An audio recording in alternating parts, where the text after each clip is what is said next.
Hello, everybody, and welcome to the United Stand. It's Beth, it's the 2 p.m. show, and I'm here to bring you all the latest news. Manchester United transfer news, there's a lot of interesting stories coming out, and I'm here to bring it to you today. I've also got my glasses on, so I've gone for a bit of a smart look today. So onto the transfer stories. There's a lot of news coming out around Frenkie de Jong.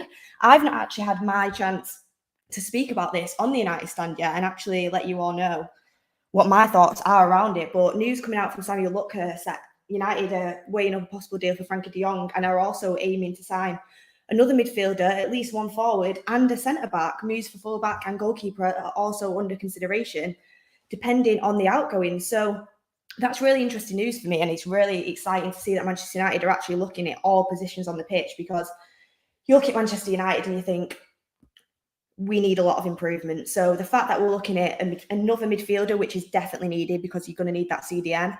We'll move on to that with the Kalvin Phillips news in a minute. I know not all of you are 100% happy about Kalvin Phillips, but to me, he seems like an interesting and could be a good signing if it's 25 million, which is what his release clause is if he goes down with Leeds, which is looking like it's going to happen now. So that'll be an interesting one as well. And also signing a forward and a centre-back, moves possibly for a fullback and a goalkeeper.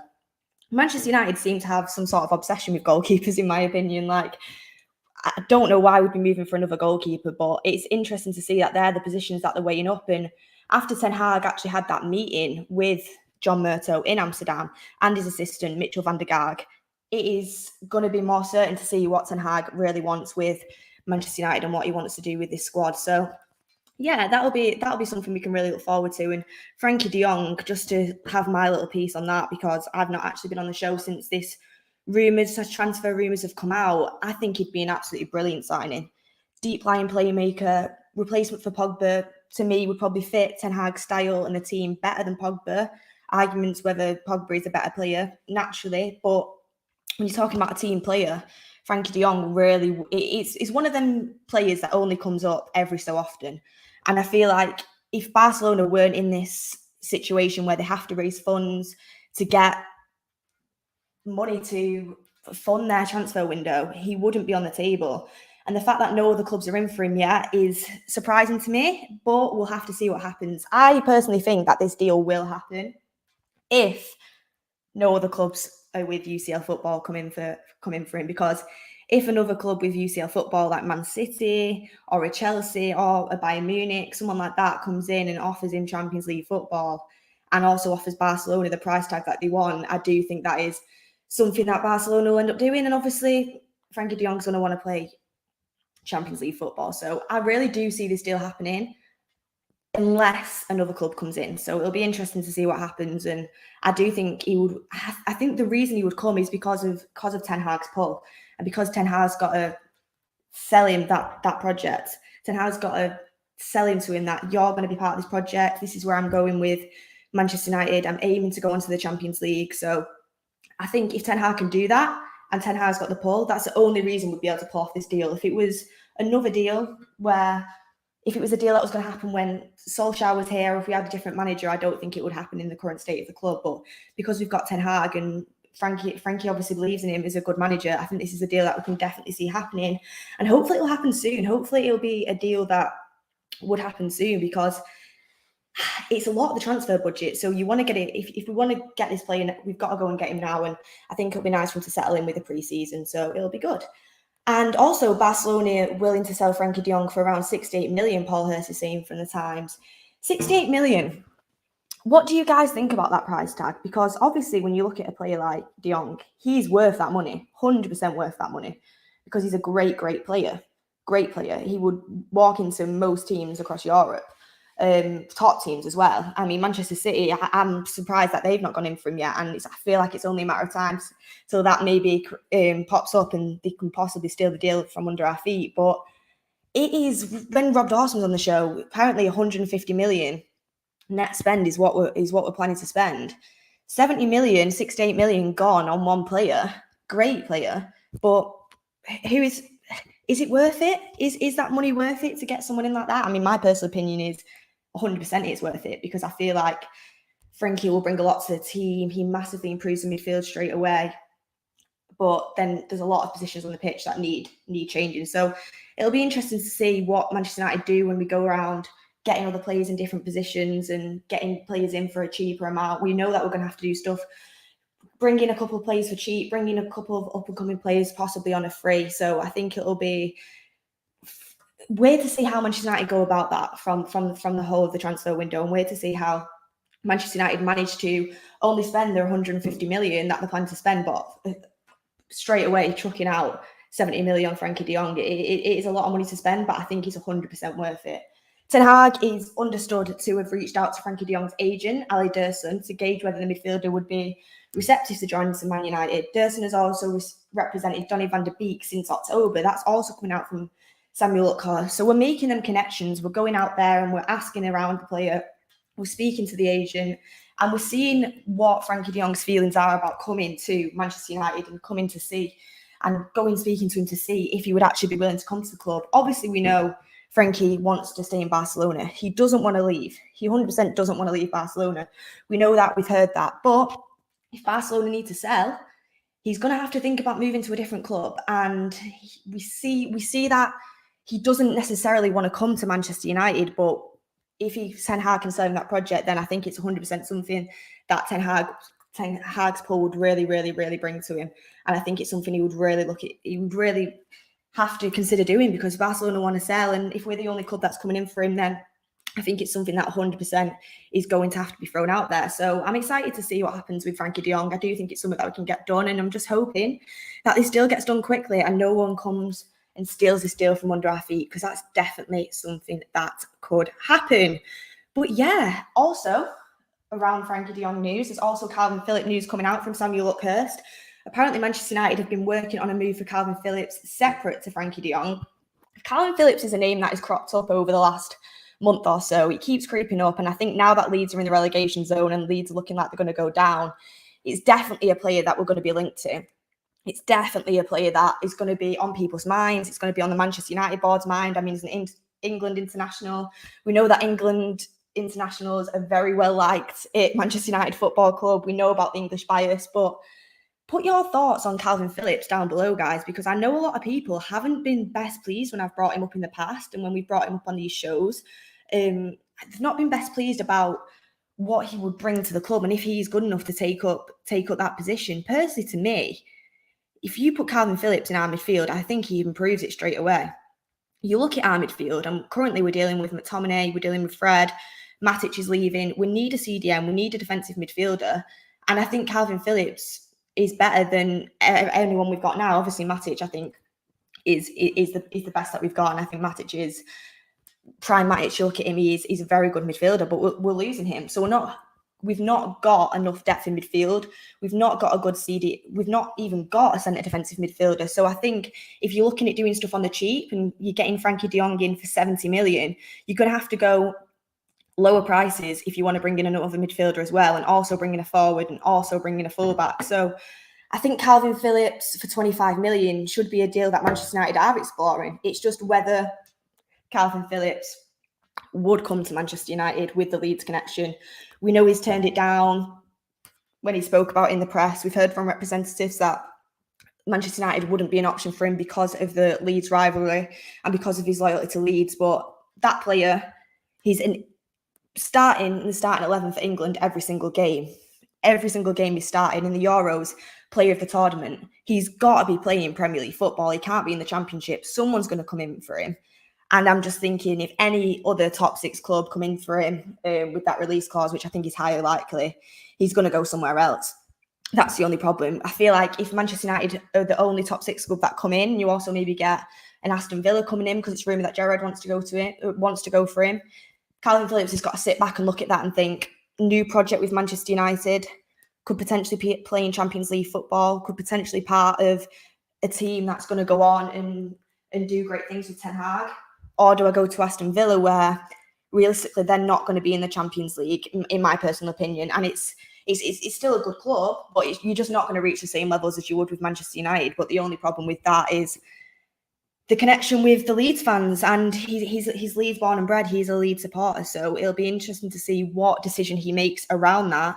But if someone told me that we're going to get Kalvin Phillips in the summer, I wouldn't be surprised. It's been a name that's cropped up a lot, and I feel like it's something that Manchester United would really want to do.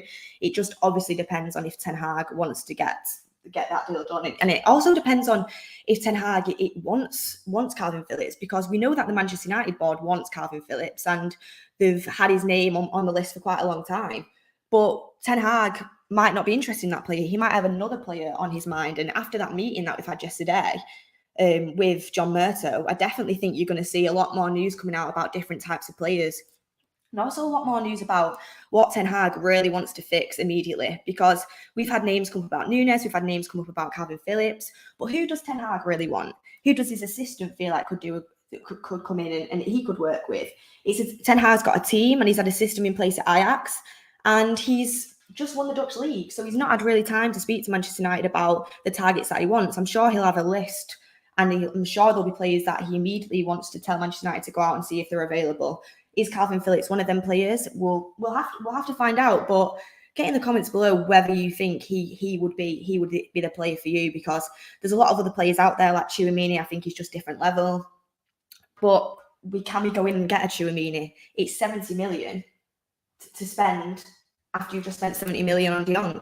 We won't be able to do it. And also, he's another one that'll want Champions League football and a new up-and-coming player. And Manchester United doesn't even seem to have gone for him or even looked at him yet, which is really surprising to me, is an up-and-coming centre defensive midfielder playing international football with Paul Pogba in the French team. So we'll have to wait and see what happens. But you look at players like Basuma, who hasn't really come across Manchester United's path. I mean, Jordan will love me for that one. He's a big fan. And you look at Neves, the comment there, 100% Neves over Phillips. Are these players that can do a better job that you could also get at a similar price? I mean, I think reports came out the other week that Wolves are looking for like 70 million for Ruben Neves, which is absolutely ridiculous. So when we know Neves is actually on the list of Manchester United players, of Manchester United on the Manchester United board, who they're looking to bring in. So it'll be interesting to see what Ten Hag's take is on it all is, because Neves is one that's cropped up over and over again.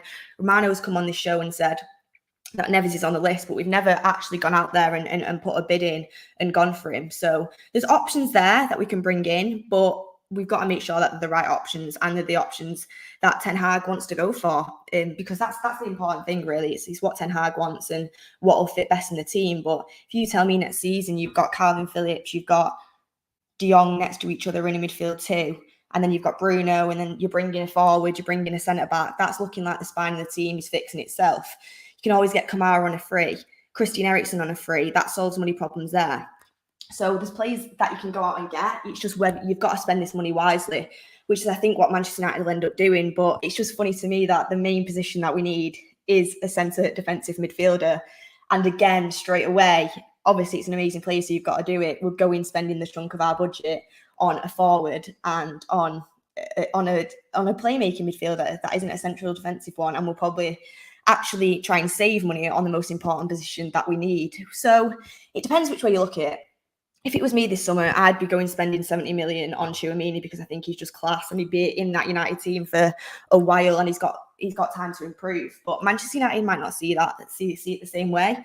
And they've got Garner coming through as well. They've got Garner coming through, Nottingham Forest. Will he be brought to the first team next season? Will he be put back on loan?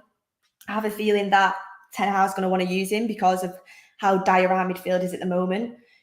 You look at how loose we are in midfield, you're going to want to bring Garner back, especially with all the work that he's been doing at Nottingham Forest. So we will have depth. Straight away, you're bringing Kalvin Phillips, you're bringing Frenkie de Jong, you're bringing Garner, you're possibly bringing Kamara on a free, which, I mean, I feel like we could have done that in January if we actually wanted to go for him.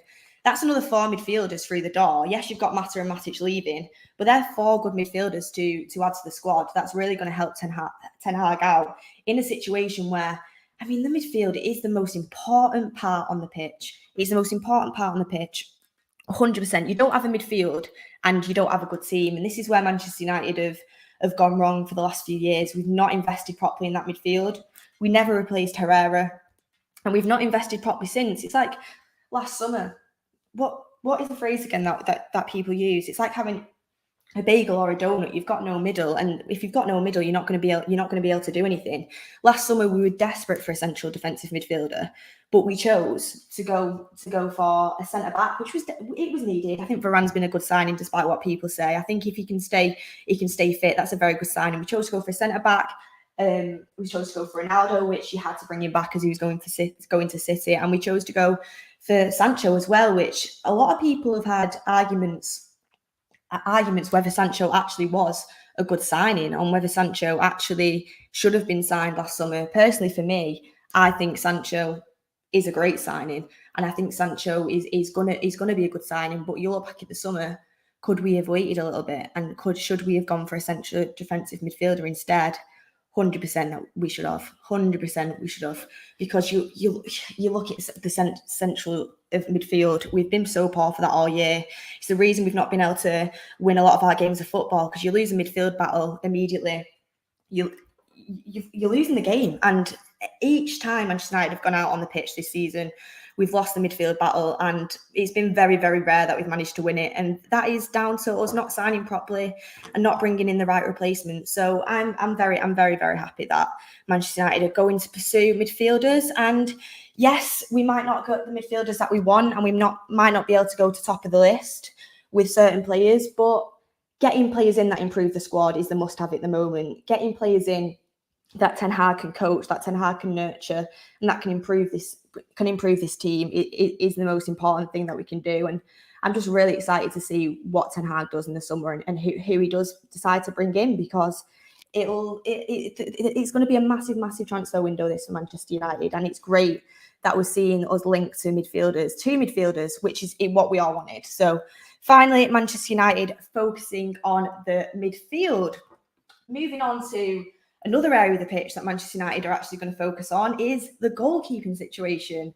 Rob Dawson coming out saying Manchester United would prefer to loan Henderson out for a season, but a permanent transfer has not been ruled out. There remains interest in Sam Johnstone to compensate for the loss of Henderson. First question to me is, why are we going for Sam Johnstone? He's a good keeper. He's a very good keeper, especially for a backup or a second keeper. But do we need to go out and spend money there when we've got places in our squad that desperately need the money more?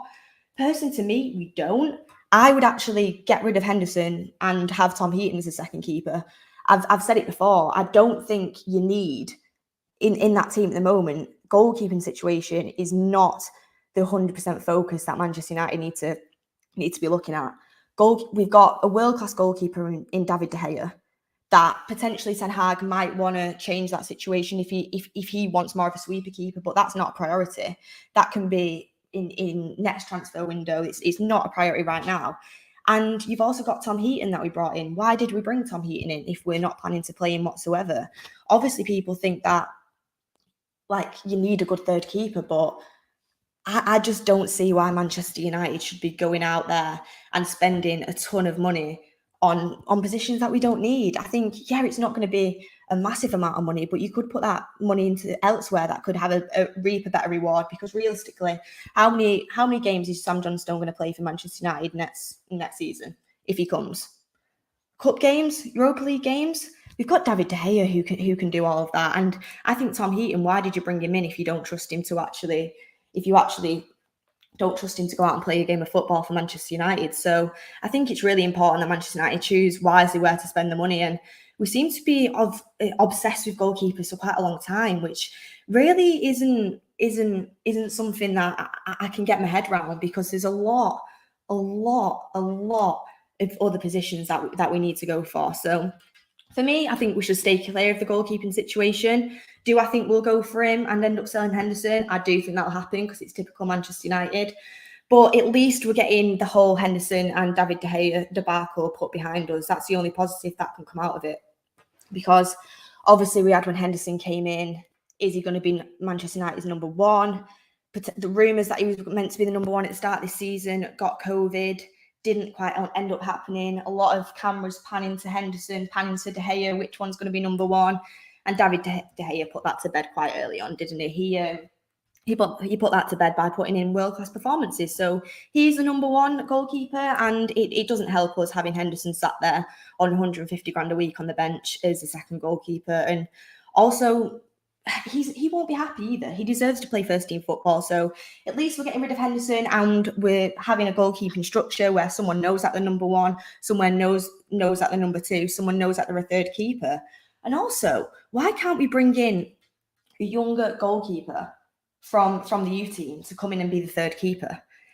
When has a third keeper been used this season? Once Tom Heaton got a chance because Rangnick wanted to give him his debut for Manchester United. There was a little bit of a sympathy thing, really. You're not going to use your third goalkeeper, so I think it's absolutely great experience for a young goalkeeper to come in and get that experience. So for me, I think we've got to stay clear of the goalkeeping situation and get our priorities in line. Manchester United, it's something that they've struggled with a while, getting your priorities in line. And I think that's where Ten Hag needs to come in and really give them full control over what happens. Because that's the most important thing, that Ten Hag gets control. He knows where the money's being spent. He knows what he wants. And Manchester United end up listening to him, because I'm pretty sure if we do go for a goalkeeper like Sam Johnstone, that isn't a Ten Hag signing. And I'm not saying that Sam Johnstone isn't a good keeper, but we know it's not a Ten Hag signing, and we want Ten Hag to be making all the decisions around here from now on. So listen to Ten Hag and we will be absolutely fine. We've got to put our 100% trust in him, and so do the Manchester United board. Erik Ten Hag, also coming out from Rob Dawson, has made Manchester United's midfield a priority, and also looking at strikers and central defenders.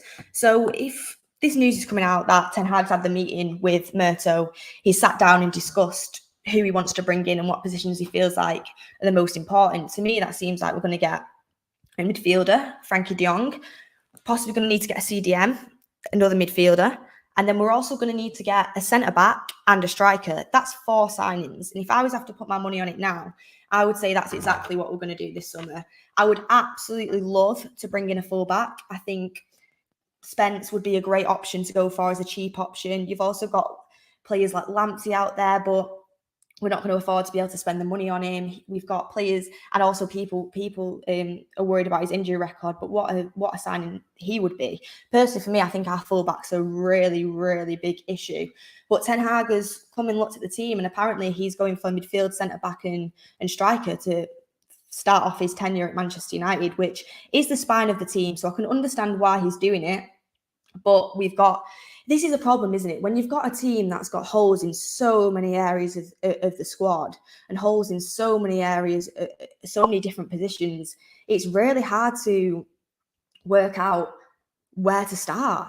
It's like, where do you start with a squad like Manchester United's? And he's obviously decided to start with the spine of the team, which I agree with him, 100% needs some big surgery when it comes to signings, but there's other parts of the team that massively need improving as well. So it's not going to all happen in one window, and it's definitely not all going to happen with 150 million. So you guys are looking at a striker, you're looking at a central midfielder, you're looking at a centre-back. What players do you bring into this Manchester United team that can make an impact straight away in them positions? If I was going to think about it now with the rumours that are coming out and the players that we've been linked to, I would say we're probably going to spend 70 million on De Jong. We're probably going to spend 70 million on Darwin Núñez. And then it's like, that's 140 million of the budget gone. And you're still looking at a centre-back and another CDM to add on top of that. So we've got to be really careful with how we spend our money this season. I can definitely see a player like Eriksen coming in on a free. I think that deal would be stupid not to go out and do. It really would. You've got to do a deal like that. You've got to think about players you can bring in and through on the cheap, and that can make a difference to this team. And Eriksen is definitely a player that can do that. You look at the centre-back situation. Timber is a name that's cropped up. How much would he cost? Probably 35 million. That's another chunk of money that you've got to add on top of the list. And then you're looking at another Kalvin Phillips to come in, possibly potentially for 25 million. That's more money adding on top of the list. So it's going to be, it's really going to be telling of Ten Hag's priorities, and also the priorities of Manchester United and where we're looking to fill this squad. And it's not all going to happen in the summer transfer window. I think it's going to be a very busy summer, but we're going to have to sell wisely, and shifting a lot of money off the books. So Manchester United, they've got no excuse not to go out there and spend the money. And I think we will see them potentially spending a little bit more than 150 million, because I think that is the aim going into summer. It's always the aim to try and keep costs down. But as soon as Ten Hag comes into pre-season and he sees the players he's got around him, I think he's going to be going knocking on John Murtough's door and say, I need a little bit more cash. But with that meeting being had, there could always be unexpected signings that come in.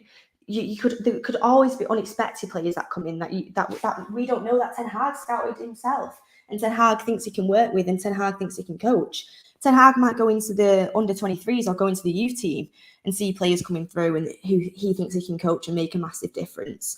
So it's some positions right now where we think we desperately need improvement. Ten Hag might come in and completely change that around and completely make you believe, make you see it differently. And I think that's something that we're really relying on. We're really relying on his coaching ability and really relying on the way that he can improve players, because we've seen it at Ajax. How many squads has he built and then had to sell the players because Ajax are a selling club, and he's had to rebuild that again and again and again. At Manchester United, he's got a team to build and he's going to have a lot of investment, but he also gets to keep that team and he gets to keep players. Ten Hag, say Garner comes into the first team, he's already a very, very promising player and a very hot prospect. Ten Hag comes in, he coaches him, he works with him, and you never know, he could end up being one of the best midfielders in the team. Like it could end up happening. He could be Manchester United's future, and we don't know. It's around the corner yet because we're waiting for Ten Hag to come in and work with these players. I always remember seeing Haller at West Ham and thinking, wow, he's not a good striker whatsoever. Why have West Ham brought him in? I remember thinking that for so long. And then he's gone to Ajax and completely turned it around. Yes, it's a different league. 100% it's a different league. It's an easier league. But scoring goals in the Champions League consistently, scoring goals for Ajax consistently, just won the Dutch trophy with Ajax and Ten Hag, and he's a key part of that team. So I think Ten Hag can really, really bring different perspectives in on different players. And I think he might shock you with some players that he brings in and some players that he improves as well, because I think this is the thing with having a coaching manager and a manager that is really, really going to be on the training ground, really getting into these players, really taking on the coaching himself. Unlike Ole Gunnar Solskjaer, who didn't do that. He admitted himself. He usually sat back as a manager and left his coaches to it. He was more of a hands-off manager and made more of the decisions, but didn't actually get involved with the coaching. With Erik ten Hag, he's going to be on the training ground every single day. He's going to have his coaches around him, but he'll be telling his coaches exactly what they need to work on. He'll be running the sessions. He'll know about every single player and every single player's needs for improvements. So I won't be surprised if you see certain players improve and you see players come in that possibly we've not heard of or we're not 100% sure on.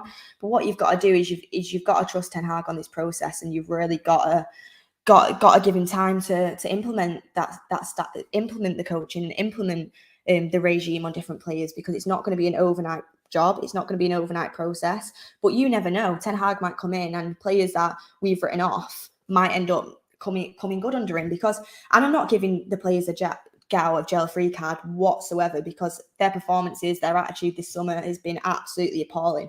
It's not on whatsoever, and you can't give an excuse. But I think a lot of the players, especially the Marcus Rashfords, who again, I'm not excusing, he's been a very, very poor player this season, not up to standard whatsoever, and to me, body language hasn't been good enough. The effort levels on the pitch haven't been good enough. But he's a player that I really do think has suffered from a lack of coaching and a lack of direction. You look at this Manchester United team, and there's so many players that have either gone backwards or just stagnated the career at Manchester United. Is there really a player that you can see that's been at Manchester United over the last 3 or 4 years and you've gone, wow, he's really improved? The only player that I can think of is Fred under Rangnick, and it's not been leaps and bounds. It's not been a revelation of a world-beating player. He's just gone from not being crap anymore. He's gone to decent. And over the last few weeks, a lot of people have actually wanted him to come back into the team because he's improved. He's probably the only player that has improved. Rashford suffered from a lack of coaching and a lack of direction. I think other players in that team have massively suffered. And I think when you actually get a coach in that can lead these sessions and improve players, you might see a lot different. You never know. You might see Harry Maguire turn it around. You might see other players. You might see Scott McTominay turn it around. You just don't know. But you're looking at the team and you think, wow, we need positions filled here, fullbacks both sides, centre back, midfield, striker, wings potentially. That is literally what you do when you look at Manchester United in the moment. But I think a lot of that is because of a really, really underperforming team this season, that we've had to look at all areas of the pitch and think, wow, this needs major readjustments and major money injected in the summer, because a lot of these players have been given the wages and they're just simply not good enough. So we really need to work on that and work on either coaching and bringing these players forward with Ten Hag here, players that we can't sell, like Rob Dawson was on the show. I mean, when you look at Frenkie de Jong, Barcelona is selling him for some money. We could sell Marcus Rashford and get some money, but that's just not, as a club, that's not what we're gonna do. In the words of Rob Dawson, Marcus Rashford is Manchester United's poster boy. So players like that, you're gonna need to improve them, because at the moment he's not Manchester United standard whatsoever. And if you're not getting rid of him, what is the purpose? You've got to be able to improve them types of players. So that's what I think Ten Hag's going to be really useful at doing, and it's going to save us. It's going to help us. 100%, we're going to need to spend money in more areas of the pitch. 100%, we're going to need to spend money in the January transfer window. I think next summer is going to be a massively important one, even after this summer, next summer, because you think of Ten Hag's first season, he's going to really get to see the squad, get to know the youth team, get to know all elements of the club. And I just think it's going to be a massive process. And if he can improve players along the way, and we manage to get a little bit of money back from the major failings of transfers that we have made, it'll be really important for Manchester United going forward as a club, because we can't have players sat on the bench that can't be sold, but also aren't good enough to get into the team. So it'll be interesting to see what happens with that. And obviously, people are laughing about the McTominay thing. Genuinely, I don't think he's a good player. You look at Frenkie de Jong, who's just turned 25. Scott McTominay has just turned 25. Like, they are majorly worlds apart. And Frenkie de Jong is the type of signing Manchester United should be bringing in, who should be starting for Manchester United week in, week out. We are going in the right direction with that one.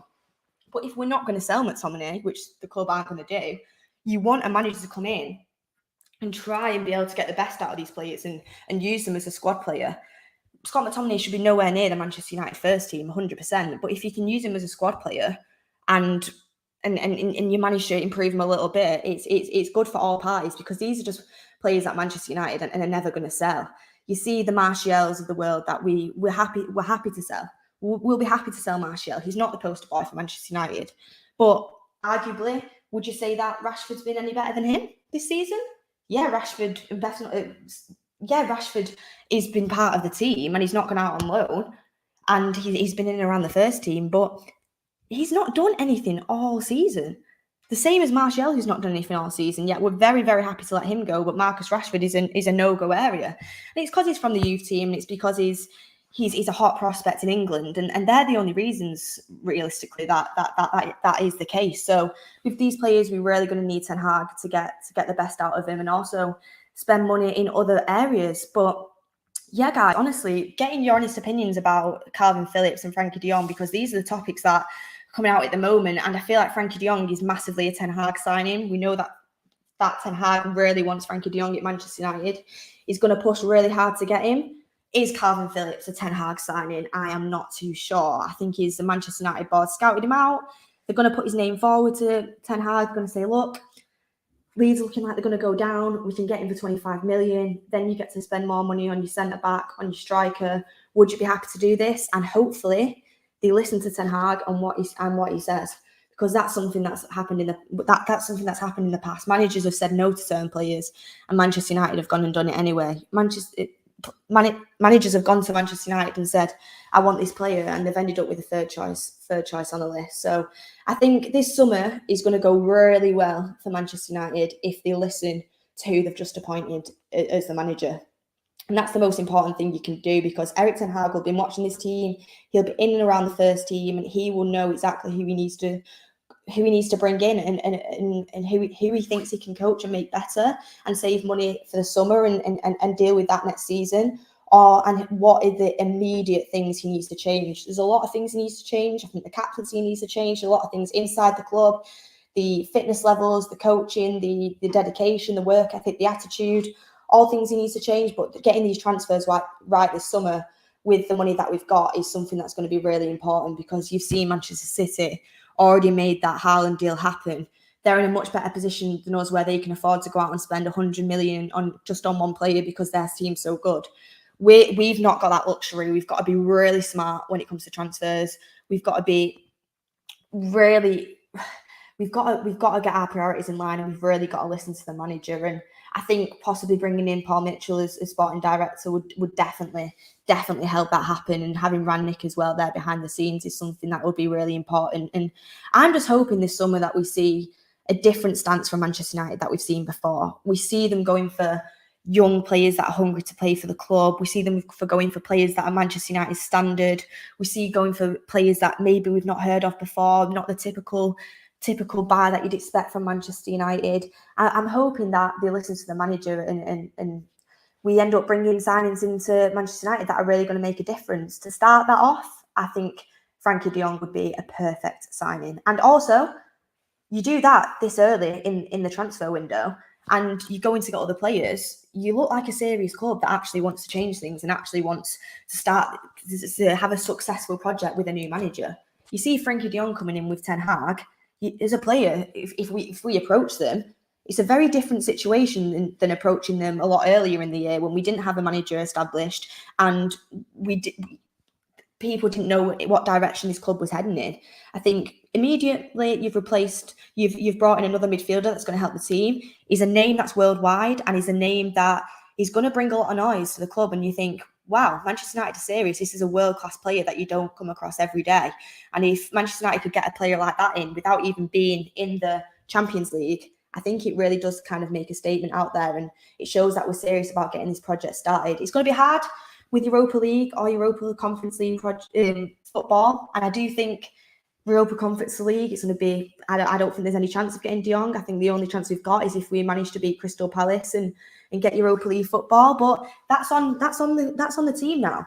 Do they want to be playing with world-class players around them like Frenkie de Jong next season? Or are they happy to just fall into the Europa Conference League and not improve the team, slow this project down from the start, and make their lives harder and for everyone involved? I think this team really needs to go out against Crystal Palace and give their all, because I think it's going to be really important. And it's mental to say I'm sat here on a show saying it's really important that we've got to get Europa League football to attract players, because you just don't want to be scraping the barrel that low. But that's what we're going to have to do with no Champions League football, and that's what we're going to have to do to try and attract players now. It's our only hope. And getting Frenkie de Jong in, I think, is an amazing signing, and it brings in someone that Ten Hag's worked with. He knows the style. He knows what Ten Hag's probably going to want to do with this Manchester United team. Donny van de Beek's coming back. He's a player that he's worked with before. I think it is a perfect fit for all parties. And yes, Frenkie might not want to come, and people are saying Di Maria 2.0. I really don't think that will be the case. I think, yes, he doesn't want to come because we've not got Champions League football, but I think if Ten Hag convinces him and he does end up coming, that player, he seems like a professional. He's going to give his all for the club, and I think it would work out eventually. And you're not out of the Champions League forever, and hopefully Ten Hag can convince him of that and tell him that in the future, you're 25 now. It's 1 year out of your career that you're not going to be in the Champions League. That's what Ten Hag needs to pitch for him, and hopefully. And Europa League, it's a trophy that you can win. It's a gateway into the Champions League next year. It's the way you word things, and it's whether Ten Hag can convince that player to come. But I think it's going to get even more interesting this month when more leaks start coming out, more news start coming out about it, and this deal seems to be progressing quite quickly. Obviously, nothing actually has happened yet. There's been agents talk, there's been rumours coming out, and agents coming out and journalists coming out with these stories, but I think it's something that can really, really hot up definitely this month, because Ten Hag's going to want to get a player in ASAP, and Barcelona desperately need to sell. And to do that, they're going to need to bring some money in, and they need to do it early in the transfer window. But thank you so much, guys, obviously, for being on the show with me today. Not everyone liked the glasses, but you know what? I'm going to keep them, and I'll see you on the 8 o'clock show with the glasses. Get in the comments. Kalvin Phillips, Frenkie de Jong, what would you be spending your 150 million in? What do you think Ten Hag should do over the summer? What should be Ten Hag's priorities? And I'll be back at the 8 p.m. show with Adam to bring you all the latest news. And who knows, there might be more news breaking before then. But thank you guys for joining me today. Make sure you like, subscribe, and comment down below. And I'll see you all at 8 p.m.